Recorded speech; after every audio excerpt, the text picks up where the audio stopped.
Há pessoas que não escolhem quem realmente desejam, mas sim ficam com quem sabem que vai escolhê-las. Precisamos falar sobre isso. Elas só querem ser amadas, queridas, se sentir especiais. Mas mesmo que escolham a partir de sua ferida, do medo de serem abandonadas, mesmo que vivam nessa falsa segurança emocional, o sentimento de vazio e o desejo reprimido não desaparecem. E acabam até agindo das piores formas possíveis, como, por exemplo, uma infidelidade. Hoje vamos analisar a Bree, uma das personagens mais interessantes da série Tell Me Lies. Se você ainda não viu essa série, não se preocupe. Neste vídeo conto tudo o que precisa saber. E se você já assistiu, te garanto que vai enxergar a Bree de outra forma. Provavelmente você vai se identificar com algumas coisas dela, ou vai enxergar isso em pessoas próximas de você. Porque embora a Bree pareça a mais estável do grupo, a mais saudável, a que não dá problemas, na verdade ela é o exemplo perfeito de algo que vemos com frequência em consultório e que não é fácil de detectar. Porque às vezes o trauma não grita, não gera caos, mas sim se disfarça de uma falsa maturidade e de uma forma patológica de se adaptar para assim ser amado. Algo que acontece quando uma pessoa aprende muito cedo que a forma de evitar ser abandonada é ser alguém que os outros escolham.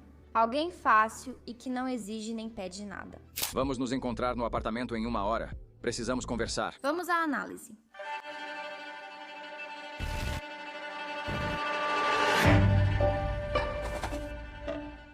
Se você é fã da série, quero que saiba que recentemente analisei Stephen, a pior pessoa que você pode encontrar, e Lucy, sua vítima perfeita. Seja você fã ou não, recomendo muito que assista a esses 2 vídeos porque são muito interessantes e você vai aprender muito. Vou deixá-los no final deste vídeo. E eu realmente, neste vídeo, tinha planejado analisar todos os outros, mas comecei a fazer o roteiro, e a parte da Bree foi se estendendo e se estendendo. Porque ela é uma personagem fascinante do ponto de vista psicológico, tem muito o que dizer sobre ela e sobre a história dela. Então eu decidi o que muitas vezes acabo decidindo quando preparo os vídeos. Dividi o vídeo que eu tinha em mente em vários.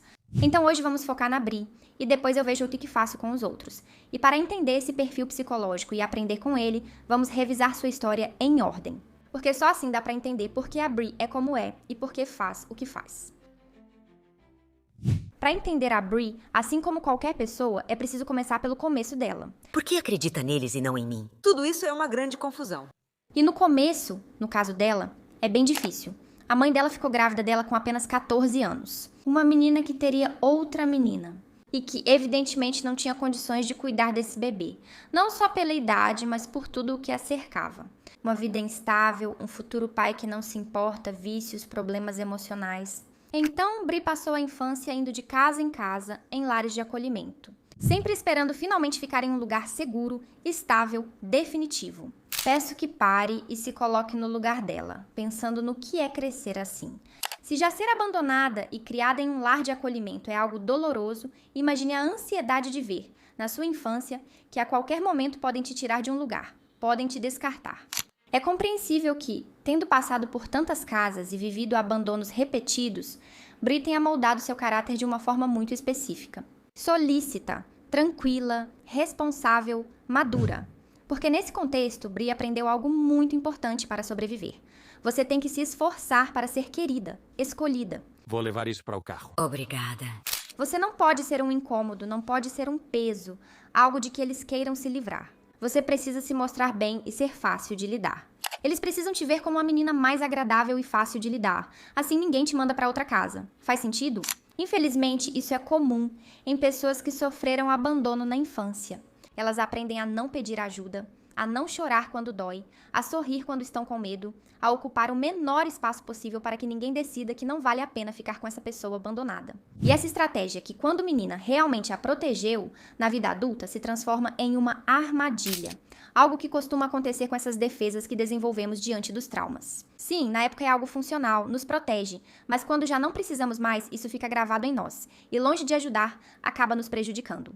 E é que a mesma menina que aprendeu a não incomodar é a mesma que, adulta, não sabe como pedir o que precisa. Aquela que cede quando deveria se impor. Aquela que sorri enquanto grita por dentro, vivendo em complacência e adaptação contínuas. Se eu for boa o suficiente, fácil o suficiente, adaptável o suficiente, ninguém vai me abandonar. E o paradoxo é que essas pessoas de fora costumam ser percebidas de uma forma erroneamente positiva. Meu Deus, Pipa. Que pessoa boa ela é, que tranquila, que madura, que razoável. Está sempre bem, sempre feliz, nunca tem problemas com ninguém.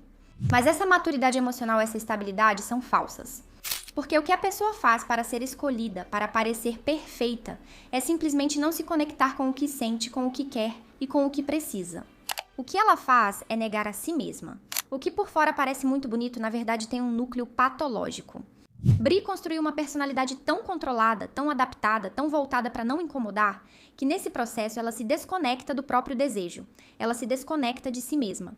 Ela não sabe quem é, não sabe o que deseja, não sabe o que quer.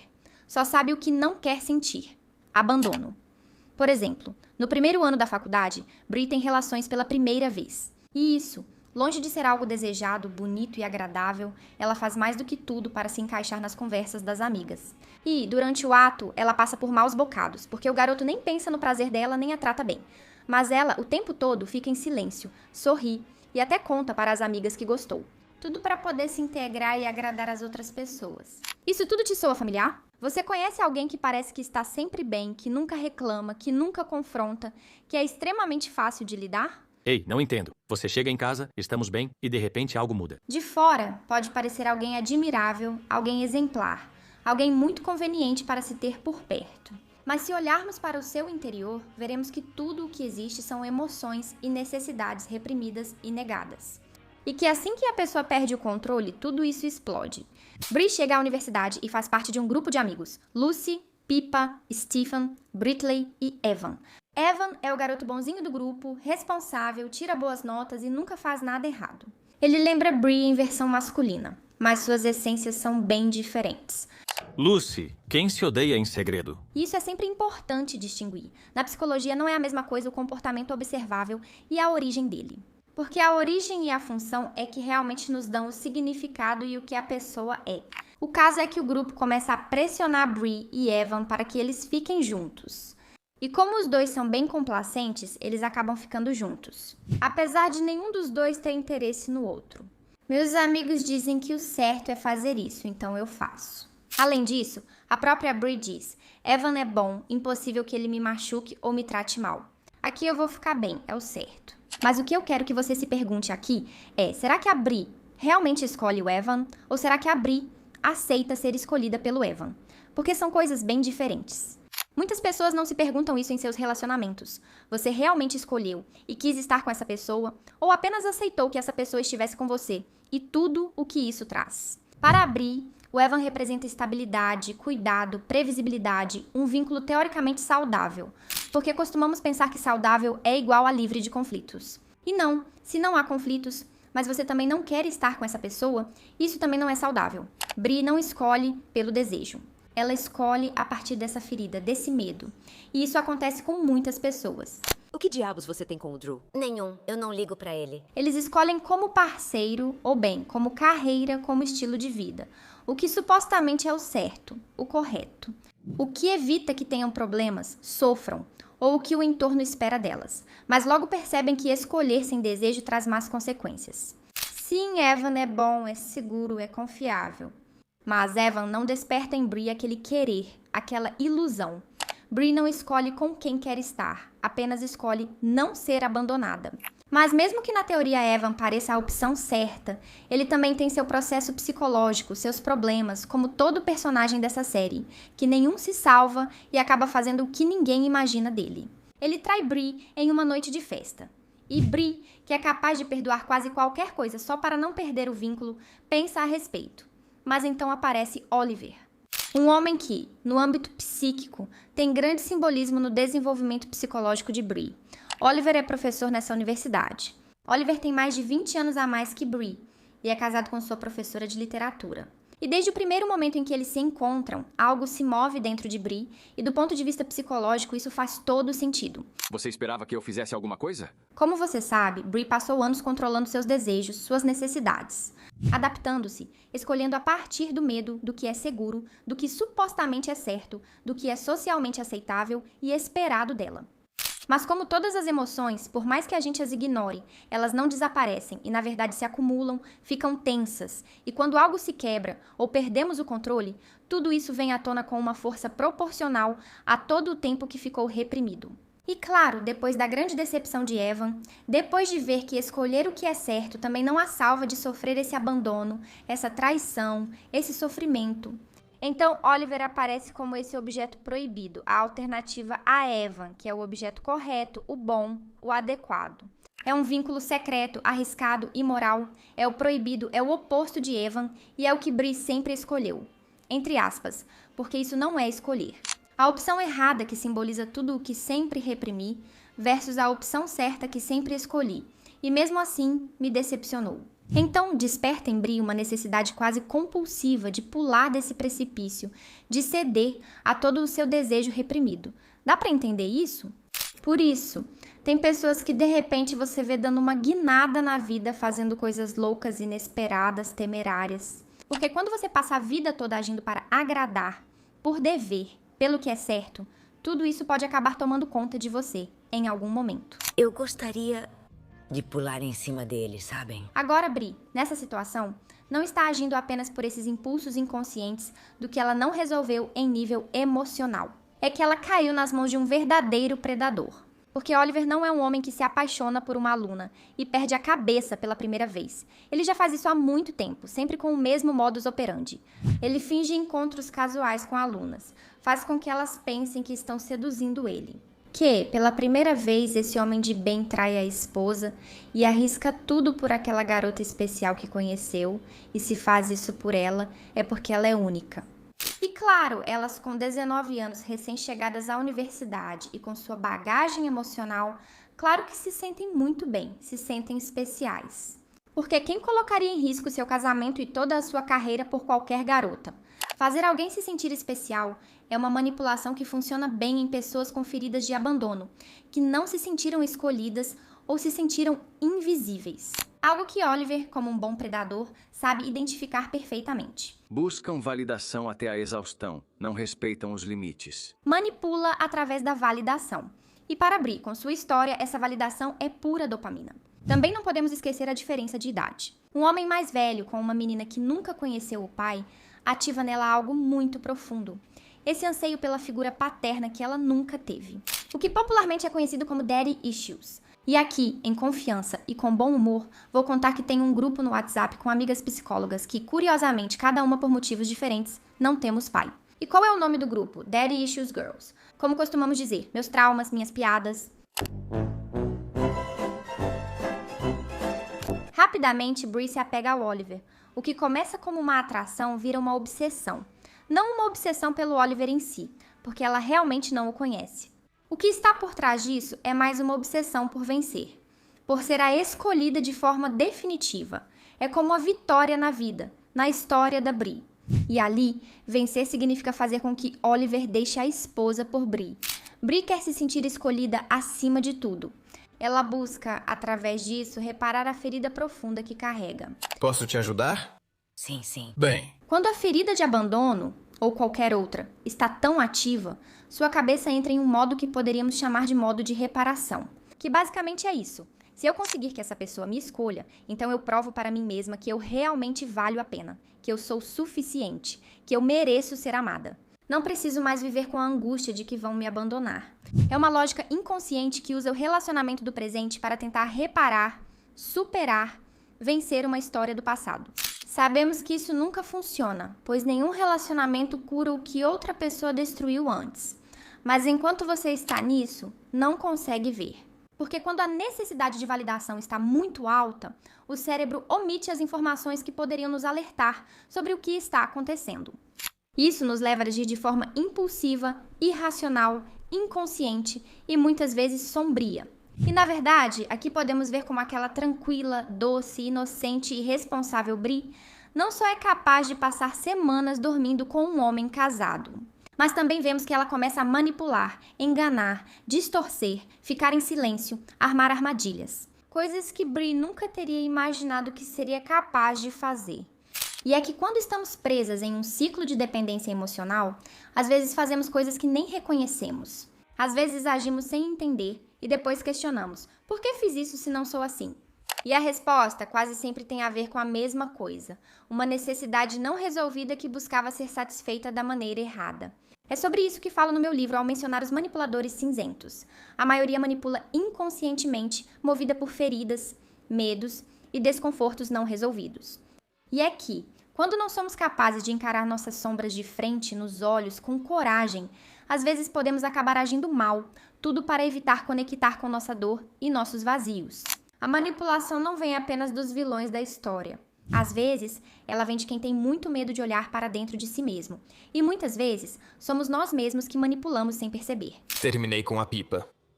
O quê? Tão rápido assim? Mas então acontece algo que muda tudo. Bree descobre que a esposa de Oliver, sua professora de literatura, sabe de tudo. E não só sabe, como permite e colabora nessa dinâmica perturbadora. É um padrão que eles orquestraram juntos. Existem outras garotas e Bree não é a escolhida. Ela não é especial. É só mais uma tola, entre aspas. E claro, é nesse momento que esse feitiço se quebra. Porque o que mantinha Bree presa era exatamente isso. A fantasia de ser a única, a escolhida, a especial. Aquela que fez um homem mais velho abandonar casamento e trabalho por ela. E de repente, essa fantasia desmorona. Do ponto de vista psicológico, esse momento é super interessante, porque o que liberta a Bree não é perceber que Oliver é uma má pessoa. O que a liberta é que esse mecanismo de reparação narcisista no qual ela estava presa se quebra. Já não há possibilidade de que isso aconteça. Parêntese. Ao falar de reparação narcisista, não afirmo que a Bree seja narcisista, mas sim ao funcionamento que está em curso. Tentar reparar essa ferida interna, através de uma validação externa, de uma competição, de uma conquista. Quando falo em narcisista, não penso em rotular alguém, mas sim em descrever um funcionamento psíquico. Assim como temos atitudes evitativas, atitudes histriônicas, também temos atitudes narcisistas sem necessariamente sermos narcisistas. O caso é que essa ilusão de que, sendo escolhida por ele, ela conseguiria reparar sua ferida se quebra. E sem essa ilusão, já não há nada que aprenda ali, em nível psíquico. Espero que você tenha dito o quanto ele foi idiota naquela noite. Isso nos ensina algo muito importante. Muitas vezes não conseguimos sair de um relacionamento ruim apenas por perceber que o outro faz mal. Isso muitas vezes a gente já sabe de um jeito ou de outro. A gente sai quando aquilo se quebra, quando cai aquela fantasia que nos mantinha ali dentro. Quando o nosso aparelho psíquico não consegue mais resolver o que tenta, caindo em armadilhas criadas por ele mesmo. E isso às vezes exige que a realidade nos dê um golpe forte, para que a gente não consiga mais continuar olhando para o outro lado. Apesar da fantasia sombria com Oliver ter sido dolorosa, marcou um ponto de virada para Bree. Ela não nega mais suas emoções, necessidades e desejos. Ela percebe que também sente, também deseja, também quer escolher. Sim, foi legal, só nós duas. Sim? Ela se permitiu não ser perfeita, se permitiu falhar. Ela se permitiu escolher e agir a partir do seu desejo. E mesmo que seu desejo estivesse errado e seus atos fossem errados, pela primeira vez ela desejou e escolheu. E isso, para Bree, é terapêutico. Apesar de horrível e traumática, a história com Oliver abre uma porta interessante para o desenvolvimento psicológico de Bree. Não é por acaso que então aparece algo muito bonito. Wrigley, que até então tinha sido apenas mais um amigo do grupo para Bree, e que na verdade era o namorado da sua amiga Pippa. Embora seja preciso dizer que esse relacionamento era mais uma mistura de amizade com dependência emocional, porque nem Wrigley está apaixonado por Pippa, nem Pippa por ele, já que na verdade ela é lésbica. Ela não gosta de se relacionar com homens e está dormindo com Diana, outra garota. A série tem muito pano para manga. Em uma noite de festa, por acaso Bree e Wrigley ficam sozinhos. Ele também está passando por uma ruptura psicológica, uma dor tão forte que chega a te transformar como pessoa. Ele perdeu o irmão por uma overdose de substâncias que ele, de forma irresponsável, forneceu. Ei, Drew, acorda, preguiçoso. Drew, ei. Podemos contar essa história em outro vídeo se quiser. Porque Wrigley também não é um príncipe encantado. Ele também tem sua imaturidade, seus problemas, suas falhas. Mas o que existe entre eles é algo que Bree nunca tinha tido antes. Um reconhecimento mútuo desde aquela ruptura emocional. Eles não se mostram pelas aparências, pela fachada social. Eles não interagem porque um precisa ser validado pelo outro. Há um olhar genuíno e sincero entre os dois, algo que nenhum dos dois teve até agora. Especialmente em um grupo de amigos e em um ambiente onde a manipulação, a falsidade, as mentiras e as aparências governam o dia a dia deles. Eles se mostram psicologicamente nus. Eles se veem de forma genuína e se reconhecem na dor do outro. Para Bree, que sempre escolheu pelo medo e pelo que é certo, e que a única vez que ela escolheu a partir do desejo, o outro, Oliver, não estava sendo sincero. Pois olhar nos olhos de Wrigley equivale pela primeira vez a poder experimentar esse equilíbrio entre alguém que você deseja e que ao mesmo tempo é bom com você. E olha que para muitas pessoas encontrar esse equilíbrio não é algo fácil. Constantemente encontro pessoas que oscilam entre esses dois lados. Ou escolho parceiros que eu desejo, mas que não me fazem bem e me machucam. Ou vou pelo seguro, mas não sinto muita coisa. O que te fez vir me ver? Não sei. É possível encontrar uma pessoa que você deseja e que ao mesmo tempo te faz bem. Mas em muitos casos isso exige romper padrões patológicos, fazer introspecção, fazer terapia. Logo, Bree e Wrigley percebem que o que eles têm é valioso e que devem apostar nisso. Elas concordam que Wrigley vai terminar com Pippa, mas justamente Diana, sua amante, termina com ela. Por isso, Pippa procura consolo em seu refúgio emocional, que é Wrigley. E mesmo que ela não esteja apaixonada por ele, como já estão juntos há 4 anos com essa dependência emocional, e o jeito deles se relacionarem era como um casal, a forma dela buscar carinho e consolo nele é tendo relações íntimas. Wrigley diz várias vezes que não é certo e que quer terminar com ela. Pippa chora, insiste e pede que seja a última vez, como despedida. E o bobo do Wrigley, que na verdade é alguém bastante manipulável, acaba cedendo. Não sei em que realidade você vive, mas sua namorada troca mensagens com outro cara e você está preocupado com a Lucy? Bree fica sabendo disso, e claro, você pode imaginar a decepção. Ela se arriscou, apostou no seu desejo, no que sente, no que quer, e se depara de novo com aquela dor que sempre tentou evitar. É, de certa forma, uma retraumatização. Como se você tivesse fobia de elevador, um dia criasse coragem e dissesse: vamos lá, vou entrar no elevador. E você tem o azar de, justamente nesse dia, ficar presa lá dentro. Então seu medo provavelmente vai se confirmar e o problema vai se agravar. Então, o que Bree faz? Então, ela retrocede no seu processo e volta com Evan. Oliver me machucou. Wrigley me machucou. Escolher pelo desejo só me traz problemas, eu já sabia disso. Então eu volto para o que deveria ser seguro para mim, já que Evan está muito arrependido do que fez e vai me tratar bem. O retrocesso da Bree é tão grande que ela até aceita se casar com Evan, mesmo sem estar apaixonada por ele. E apesar de, em segredo, querer estar com Wrigley. Ei, ontem à noite você desapareceu. Por quê? Mas lembremos que ela aprendeu desde pequena a agir não pelo que quer, mas pelo que teme. E por mais que a gente decida apostar e se arriscar para quebrar padrões, quando isso dá errado, muitas vezes o retrocesso é ainda maior. Às vezes é azar, às vezes é por não ter um recurso, uma ferramenta, um apoio como um psicólogo ao lado. E às vezes é porque escolhemos mal as pessoas e a situação para tentar dar o primeiro passo e experimentar algo novo. Bree aceita se casar com Evan só para fugir da sua dor, do seu medo, daquela angústia. E realmente às vezes as pessoas podem tomar más decisões, construir vidas erradas que não nos fazem felizes. Tudo para fugir da dor. Até porque fugir da dor só te leva no final a mais dor. Porque o que te espera ao se casar com alguém que você realmente não ama? Enfim, para resumir a história, semanas antes do casamento, o grupo se reencontra 5 anos depois para a despedida de solteiro, para o casamento. E Wrigley e Bree percebem que os sentimentos não desapareceram. Eles transam, ou seja, Bree traz seu noivo com um dos melhores amigos dele. Mais uma vez aquele desejo reprimido tomando conta de você e te levando a cometer atos obscuros. Mas mesmo assim, ela decide se casar. Diz sim. Wrigley fica em silêncio, mas Stephen fala. Lucy e Evan transaram na faculdade. Lucy e eu transamos hoje de manhã e Bree e Wrigley transam há meses. No seu objetivo de arruinar o casamento e irritar todo o grupo de amigos, porque Stephen é assim, ele pega o microfone e conta que com quem Evan traiu Bree na faculdade foi nada mais nada menos do que sua querida melhor amiga Lucy, mas que Bree também não fica atrás porque ela dormiu com Wrigley. Tudo explode, todo mundo briga, essa cena é apoteótica, mas em meio a todo o barulho e caos aparece um olhar cúmplice entre Bree e Wrigley. Tudo já explodiu, já não dá mais para escolher o que é certo, já não dá mais para agir pelo medo, já não dá mais para cumprir com o dever. Agora não lhes resta outra escolha a não ser escolher um ao outro. É como quando você não consegue a nota para o curso universitário que supostamente deveria fazer e diz: ah, que pena, agora vou ter que escolher minha segunda opção, que na verdade é o curso que eu realmente queria fazer. Estou muito feliz porque vou fazer o curso e, além disso, fico tranquila porque fiquei sem a opção que supostamente eu deveria escolher.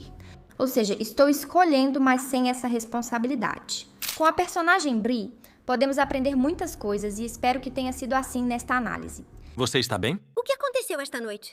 Quero encerrar destacando algo que considero muito importante. Sempre falamos do perigo de ficar em relacionamentos tóxicos, prejudiciais, mas pouco se fala sobre quando ficamos em relacionamentos que são ok, mas que nos apagam. Porque um relacionamento que não te faz mal, mas também não te faz feliz, é um relacionamento no qual você vai se apagando e até pode acabar adoecendo. Bree nos lembra que escolher a partir do medo não é escolher, que receber atenção não significa ser alguém que merece amor. E que o desejo, quando fica reprimido por muito tempo, sempre encontra uma maneira de aparecer. Às vezes de formas que você não esperava, às vezes de formas que te assustam, mas sempre com uma pergunta por trás. O que é que você realmente quer? Espero que você tenha gostado deste vídeo e nos vemos no próximo, que será a análise dos casais de A Ilha das Tentações 10. Olha só, agora nem deixam ela descansar. Tchau!